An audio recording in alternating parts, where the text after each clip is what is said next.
ये हम ईसीजी शुरू जो है उसके पहले बेसिक्स के अंदर हमने हार्ट की एनाटमी को हमने डिस्कस किया था।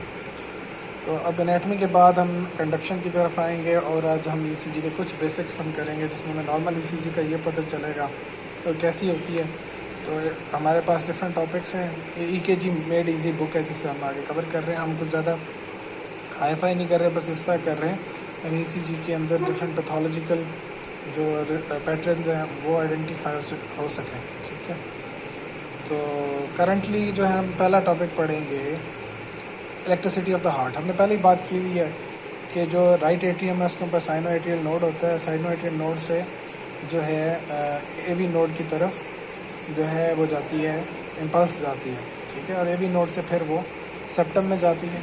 सेप्टम में वो फिर लेफ़्ट से राइट की तरफ डिपोलराइज होती है सेप्टम, और साथ साथ इसमें बंडल ऑफ हेज के थ्रू करंट नीचे जाता है जो कि राइट साइड पर एक ब्रांच होती है जिसको राइट बंडल ब्रांच बोलते हैं, जो कि जाके राइट वेंट्रिकल को डिपोलराइज करती है। और फिर एक लेफ़्ट बंडल ब्रांच होती है जो आगे दो बंडल ब्रांचेस में डिवाइड होती है। पहले राइट पे सिर्फ एक होती है, लेफ़्ट पे ये आगे दो में डिवाइड हो जाती है। लेफ़्ट बंडल ब्रांचेस जिसे हम बोलते हैं, 2 लेफ़्ट बंडल ब्रांचेस होती हैं, वो फिर जाके लेफ़्ट वेंट्रिकल में जाके इनरवेट करती हैं। फिर ये यहाँ पर परकिंजी फाइबर होते हैं दोनों वेंट्रिकल्स में जो कि करंट को फिर पूरे वेंट्रिकल के अंदर स्प्रेड करते हैं। तो ये सिंपल सा वायरिंग ऑफ द हार्ट कह लें इसको, या फिर आप करंट का वो कह दें कि किस तरह करंट जाता है। ठीक है, और जो फिर हम बात करते हैं rhythm of the heart. What is rhythm of the heart? Rhythm of heart का मतलब ये है कि जो rate cyano atrial node set करती है कि जिस रेट पर हार्ट ने चलना, उसको हम बोलते हैं रिदम ऑफ द हार्ट या साइनस रिदम। ठीक है, तो साइनस रिदम जो कि नॉर्मल रिदम होता है वो साइनो एट्रियल नोड उसको तय करती है कि हार्ट ने किस रिदम पे कितनी देर किस स्पीड से चलना है। ठीक है, फिर हम डिफरेंट पार्ट्स ऑफ ईसीजी को डिस्कस करते हैं। ईसीजी में पहले तो आपके पास जो है वेंट्रिकुलर डीपोलराइजेशन की वेव है, जिस यानी कि वेंट्रिकुलर डीपोलराइजेशन का एट्रियल डीपोलराइजेशन की वेव है। एट्रियल डीपोलराइजेशन का मतलब ये है कि जो एट्रिया हैं, राइट और लेफ़्ट एट्रियम, ठीक है, वो दोनों डीपोलराइज हो रहे हैं। अच्छा, इधर एक ख़ास बात हम यूँ करेंगे, हार्ट के वैसे तो 4 चैम्बर हैं, लेकिन हम ईसीजी पढ़ते वक्त हम अपने जहन में ना ये बिठा लेते हैं कि हमने सोचना है कि हार्ट के 2 चैम्बर हैं, 2 एट्रियम और 2 वेंट्रिकल। उन दोनों को हमें मिला के आपस में ना एक समझ लें, एट्रियम एक चैम्बर समझ लें, वेंट्रिकल एक चैम्बर समझ लें। ईसीजी में कोई हम इसी तरह देखेंगे। दोनों एट्रिया जब डीपोलराइज होते हैं तो उसके अंदर जो है ना पहले पी वेव आ जाती है। ठीक है, उसके बाद अब पी से जो है ना आर इंटरवल आता है, पी आर इंटरवल, जिसमें क्या होता है कि डिपोलराइजेशन के बाद ये वो डिले है जिसमें जिसको नोडल डिले कहते हैं, जो करंट टाइम लेता है एवी नोड में पास होने के लिए वेंट्रिकल के दरमियान। ठीक है, यानी कि पहले तो ऐसे नोड से करंट गया, उसने एट्रियम को कॉन्ट्रैक्ट करा दिया, करंट वहाँ से निकला एवी नोड में गया और वहाँ पर उसको थोड़ा टाइम लगता है जिसको बोलते हैं नोडल डिले।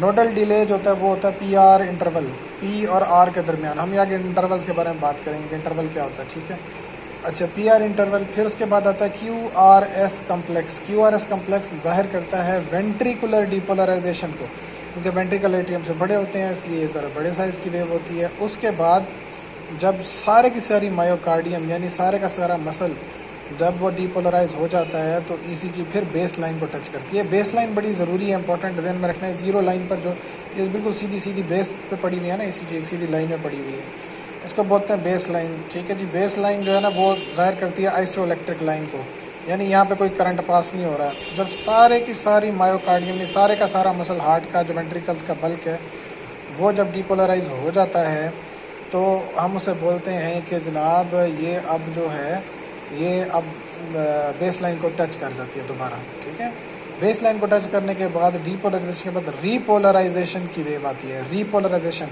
वेंट्रिकुलर रीपोलराइजेशन, ये टी वेव होती है। ठीक है, टी वेव जो होती है वो वेंट्रिकुलर रीपोलराइजेशन को जाहिर करती है।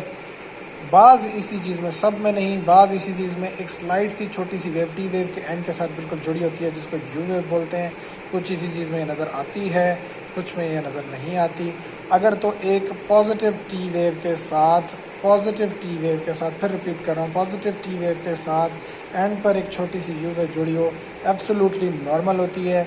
लेकिन अगर एक फ्लैटन टी वेव है, एक ऐसी ईसीजी लीड में जिसमें टी वेव पॉजिटिव होती है, उसमें अगर एक टी वेव फ्लैटेंड है, फिर बात रिपीट कर रहा हूँ कि टी वेव ऐसी लीड जिसमें टी वेव पॉजिटिव हो, मिसाल के तौर पे एवीआर में टी वेव पॉजिटिव नहीं होती, नेचुरली वो नेगेटिव होती है, ठीक है।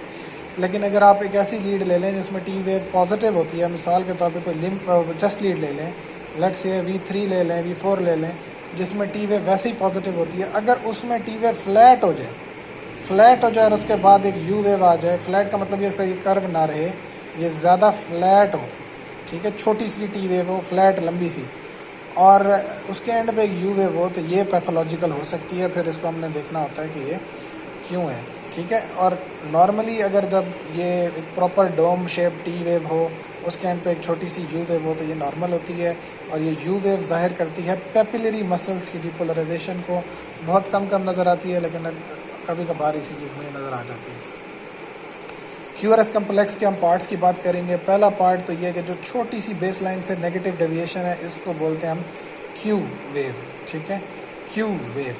और फिर उसके बाद एक पॉजिटिव वेव आती है जिसमें जो है ये पॉजिटिव डिफ्लेक्शन होती है। पॉजिटिव डिफ्लेक्शन का मतलब है ऊपर की तरफ वेव जाना, ये ऊपर की तरफ का पैटर्न बना होता है, हम बोलते हैं पॉजिटिव डिफ्लेक्शन।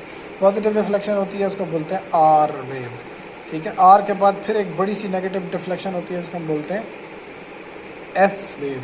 तो इसको कुल मिला के बोल देते हैं QRS कम्प्लेक्स, ठीक है। क्यू देखिए जी, क्यू थी, ये यहाँ तक क्यू थी, ये आर वेव है, ये QR बना खड़ा है, ये एस वेव है पूरी, ठीक है। ये फिर बेस लाइन आ गई, तो सारे को मिला के बोलेंगे QRS कम्प्लेक्स, ठीक है जी। तो ये हो गया QRS कम्प्लेक्स। अच्छा, अब बहुत इंपॉर्टेंट बात ये है कि टाइम और स्पीड की बात होगी। पहली बात तो ये कि हमें यह पता होना चाहिए कि जो हमें ECG मशीन चलानी है उसकी स्पीड क्या हो, ठीक है। तो ECG मशीन का जो स्टैंडर्ड रन रेट होता है वो होता है, ये देखें यहाँ पे लिखा हुआ भी है, 25 mm/सेकेंड, ठीक है। 25 mm/सेकेंड से ज़्यादा तेज़ नहीं होनी चाहिए, इसको स्टैंडर्ड हम बोलते हैं। ये मशीन पे कैलिब्रेशन वगैरह हमने करनी होती है, जिसमें हमने ECG को का जो पेपर है, यानी उसके घूमने की, पेपर के घूमने की रफ्तार 25 mm/सेकेंड से ज़्यादा नहीं होनी चाहिए, 25 mm/सेकेंड होनी चाहिए, ठीक है। और जो क्या नाम है, उसके अंदर फिर आगे होता है स्टाइलस लगा हुआ ना। स्टाइलस समझ लो एक पेन होता है जो करंट को डिटेक्ट करता है। अगर 1 मिली वोल्ट का करंट गुजरेगा ना, 1 मिली वोल्ट का करंट, तो जो स्टाइलस है वो 1 सेंटीमीटर हिलेगा ऐसे करके, और पेपर पे 1 सेंटीमीटर की लकीर खींच देगा, ठीक है। तो इसको आप एडजस्ट कर सकते हैं, तो उसके अंदर आप उसको कम ज़्यादा कर सकते हैं, लेकिन जो स्टैंडर्ड है वो ये है कि 1 मिली वोल्ट के करंट से जो डेविएशन आनी चाहिए वो 1 सेंटीमीटर की आनी चाहिए। तो जो स्टैंडर्ड ECG है उसमें रफ्तार क्या होगी पेपर के घूमने की, 25 मिलीमीटर/सेकेंड, और स्टाइलस की आपने क्या लगाई हुई होगी कैलिब्रेशन कि 1 मिली वोल्ट के नतीजे में वो 1 सेंटीमीटर का डिफ्लेक्शन दे, ठीक है। ये बड़ी सिंपल सी बातें हैं, यानी अभी हमने ECG पढ़ने से पहले ECG देखनी है कि भाई वो सही स्टैंडर्ड पे उसकी सेटिंग है, अभी सीखनी है। फिर दूसरी बात, हम आ जाते हैं ECG पेपर पे।